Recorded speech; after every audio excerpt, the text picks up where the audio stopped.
দেখো শুকনো মরিচ আমি মানে ওর অবশ্যই মানে খাতায় লিখে দিয়েছি কি কি লাগবে, ওইটা বুঝে বুঝে নিয়ে আসছে শুকনো মরিচ।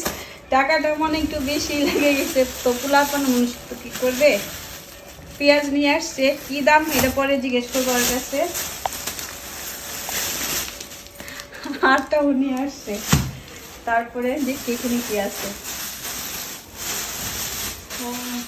কতগুলো ধন্যবাদ, মেবি এখানে মানে এক পার বেশি হবে বা আধা কেজি এরকম।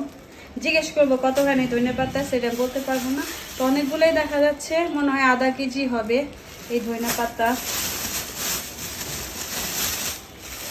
টমেটো এটা 1 কেজি। আর কি আনছি কিছু, সিম এইটা 1 কেজি। বাবা মটরশুঁটিও নিয়ে আসছে, এইটা মনে হয় আধা কেজি হবে মনে হয়। মটরশুঁটি নিয়ে আসছে দেখো, মানে পেঁয়াজের হাই মটরশুঁটি, গাজর মুজর আমার মনে হয় লুডুস বানানোর জন্য নিয়ে আসছে, কারণ 2 ভাই বোনে এগুলো সকালে কাঁচের করতে ছিল। আর এই যে বেগুন বেগুন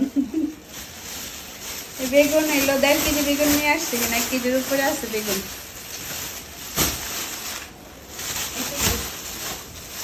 আরও তো জিনিস আছে, মিষ্টি কুমড় এটি আমি অবশ্যই লিখে দেন নাই, যাক আনছে ভালোই হয়েছে। মিষ্টি কুমড় এই দেখো কত সুন্দর কফি নিয়ে আসছে 2টা।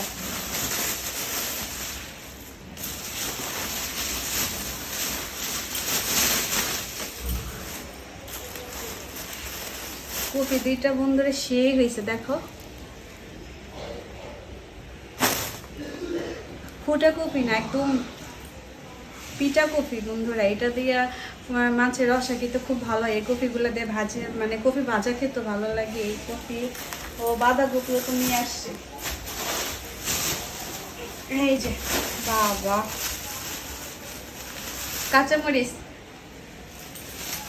রাখারই তো জায়গা পাই না।